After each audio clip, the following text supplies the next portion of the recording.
కేంద్ర ప్రభుత్వం ఉన్నత విద్యను పేద ప్రజలకు దూరం చేసే కుట్ర చేస్తుందన్నారు ప్రొఫెసర్ హరిగోపాల్. అందుకే విద్యారంగానికి 6,000 కోట్ల నుంచి 2,000 కోట్లకు బడ్జెట్ తగ్గించిందన్నారు. బీజేపీ ప్రభుత్వ హయాంలో విద్యారంగానికి ఎటువంటి ప్రాధాన్యత లేదని మండిపడ్డారు. ఇక విద్యార్థులకు శాస్త్రీయమైన, నాణ్యమైన, సమానమైన విద్యను అందించాలని పీడీఎస్ పనిచేస్తుందన్నారు హరిగోపాల్. వచ్చే నెల 24న ఓయూజీలో నిర్వహించనున్న పీడీఎస్యు అర్ధ శతాబ్ది ఉత్సవాల గోడపత్రికను ఆవిష్కరించారు హరిగోపాల్. ఈ కార్యక్రమంలో పీడీఎస్యు నాయకులు పాల్గొన్నారు. గత 50 ఏళ్లుగా విద్యారంగ మార్పు కొరకని, విద్యారంగ ప్రజాస్వామిక కొరకని, విద్యను శాస్త్రీయ పద్ధతి ద్వారా చెప్పాలని, అందరికీ సమానమైన, ఉచితమైన, నాణ్యమైన విద్య అందుబాటులో ఉండాలని నిరంతరంగా రాజీ లేకుండా పోరాడుతున్న సంస్థ ఇది.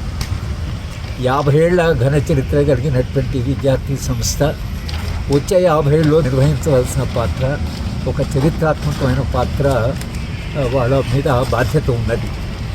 ఇవాళ విద్యారంగము దేశవ్యాప్తంగా విపరీతమైన సంక్షోభంలో, తెలంగాణ లాంటి రాష్ట్రంలో కేజీ టు పీజీ ఉచిత విద్య అనే నినాదము ఇచ్చినటువంటి రాజకీయ పార్టీ అధికారంలోకి వచ్చిన తర్వాత ఈ 10 ఏళ్లలో జరిగిన విధ్వంసము, దాన్ని మనం ఎట్లా ఆ విధ్వంసి బయటపడాలి అనేటువంటి ఒక పెద్ద సవాలు ఇవాళ మన ముందుందని. పీడీఎస్యు ప్రథమ మహాసభలు 1974 అక్టోబర్ 12, 13 తేదీల్లో హైదరాబాద్లో జరిగాయి. 1972 జార్జి రెడ్డి వచ్చే తర్వాత పీడీఎస్యు నిర్మాణ రూపం తీసుకొని 74లో తన ప్రథమ మహాసభను జరుపుకుంది. ఇవాళ తిరిగి అక్టోబర్ 24, 2024లో 50వ స్వర్ణోత్సవ సభలు జరుపుకోబోతా ఉంది. అక్టోబర్ 24న ఉస్మా యూనివర్సిటీ కేంద్రంగా టాగూర్ ఆడిటోరియంలో జరగబోయే స్వర్ణోత్సవ సభకు పీడీఎస్యు పూర్వ విద్యార్థులు, పీడీఎస్యులో పనిచేసినటువంటి నాటితరం, నేటితరం వచ్చి ఆనాటి ఉద్యమ అనుభవాలను పంచుకోవాల్సి ఉంది.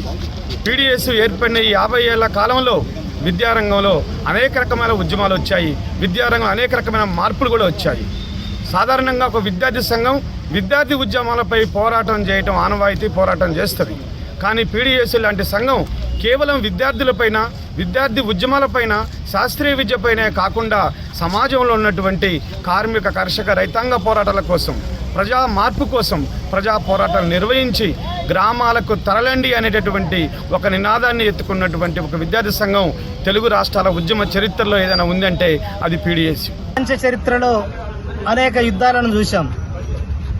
సంపన్నమైన దేశాలు, బలమైన దేశాలు ఇతర దేశాలపైన బలప్రయోగం చేసి కత్తులతో, బాంబులతో, మిసైల్స్తో, చివరికి వైరస్లతో కూడా యుద్ధాలు చేసి ఆ దేశాలను లొంగపరుచుకొని వాళ్ళ ఆధీనంలో ఉంచుకునేవి సామ్రాజ్యవాద దేశాలు. ఇప్పుడు పరిస్థితులు మారి ఏ దేశంలో అయితే విద్యా వ్యవస్థను కొలాప్స్ చేసి, ఎక్కడైతే ఆ విద్యా వ్యవస్థను నాశనం చేసి ఆ ప్రజలను మొత్తం చేతులు పెట్టుకోవాలన్న ఉద్దేశంతో ఇవాళ పనిచేస్తూ ఉన్నాయి. అంటే సామ్రాజ్యవాద దేశాలు, భారతదేశ పాలకులు మిలాఖత్ అయిపోయి ఇవాళ భారతదేశంలో విద్యా వ్యవస్థను పూర్తిగా నిర్వీర్యం చేస్తూ, విద్యా వ్యవస్థను పేదలకు అందకుండా చేస్తూ, పేదలకు అందని ద్రాక్షగా విద్యను తయారు చేస్తున్నటువంటి దౌర్భాగ్యమైన పరిస్థితుల్లో పీడీఎస్ ఏర్పాటయి 50 సంవత్సరాలుగా తన ఉద్యమ గొంతుకను వినిపిస్తూ విద్యారంగ సమస్యల పరిష్కారం కోసం నిరంతరంగా శ్రమిస్తూ ఉంది. ఈ 50 ఏళ్ల పురస్కారాన్ని నిర్వహించుకొని అర్ధ శతాబ్ది ఉత్సవ సభను ఠాగూర్ ఆడిటోరియంలో అక్టోబర్ 24 తారీఖున నిర్వహించబడతా ఉంది.